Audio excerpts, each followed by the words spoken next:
தமிழ்நாட்டு மக்களும் முதலீட்டாளர்களும் தொழிலதிபர்களும் இனி சென்னையை மட்டுமே நம்பியிருக்க வேண்டியதில்லை என்பதற்கு முக்கியமான உதாரணம் சமீபத்தில் வெற்றிகரமாக நடந்து முடிந்த தமிழ்நாடு முதலீட்டாளர் மாநாடு ஒரு முக்கியமான உதாரணம். தமிழ்நாட்டில் நடந்த கடந்த 2 முதலீட்டாளர்கள் மாநாட்டை காட்டிலும் இந்த முறை சென்னையை தாண்டி அதிகப்படியான முதலீடுகள் பிற மாநிலங்களுக்கு குவிந்துள்ளது முக்கியமான விஷயமாக பார்க்கப்படுகிறது. மதுரை மாவட்டத்திற்கு முதலீடுகள் வராதது வருத்தம் அளிக்கும் விஷயமாக இருந்தாலும் பெருமளவிலான முதலீடுகள் பிற மாவட்டத்திற்கு சென்றுள்ள பெரிய ஜாக்பாட் ஆகவே பார்க்கப்படுகிறது.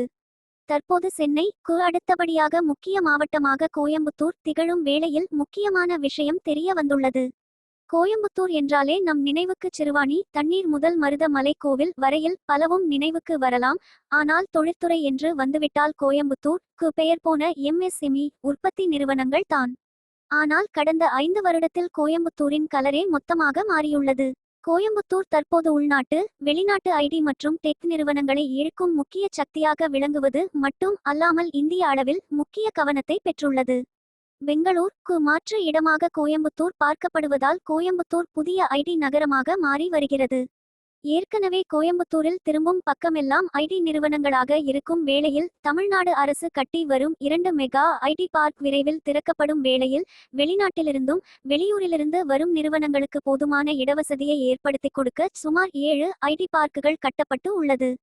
1 எல் மற்றும் டி பூங்கா 18.5 லட்சம் சதுர அடி. 2 இந்தியா லேன் டெக் பார்க் 4 லட்சம் சதுர அடி. 3 ஆதித்யா டெக் பார்க் 3 லட்சம் சதுர அடி. 4 SVB தொழில்நுட்ப பூங்கா 2.6 லட்சம் சதுர அடி. 5 எல்கா டவர் 2.6 லட்சம் சதுர அடி. 6 KBR ஐடி பூங்கா 2.17 லட்சம் சதுர அடி. 7 ரத்தினம் தொழில்நுட்ப மண்டலம் 1.5 லட்சம் சதுர அடி.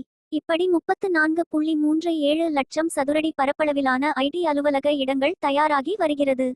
இதன் மூலம் கோயம்புத்தூர் இனி உற்பத்தி நகரமாக இல்லாமல் ஐடி நகரமாக மாற உள்ளது. இதில் முக்கியமான விஷயம் என்னவென்றால் கோயம்புத்தூர் உற்பத்தி மற்றும் ஐடி துறையில் இணைந்து வளரும் காரணத்தால் பொருளாதார வளர்ச்சிக்கான சிறந்த சூழ்நிலை உருவாகும் வாய்ப்பு கிடைக்கும். இதோடு நிற்காமல் வின்ஃப்ரா சைபர் சிட்டி KGISல் 16 லட்சம் சதுர அடி, ACT தொழில்நுட்ப பூங்கா 4 லட்சம் சதுர அடி, எல்காட் ஐடி பூங்கா நீலம்பூர் 1 மில்லியன் சதுர அடி என 3 திட்டங்களின் கட்டுமானத்திற்காக ஒப்புதலுக்காக காத்திருக்கிறது.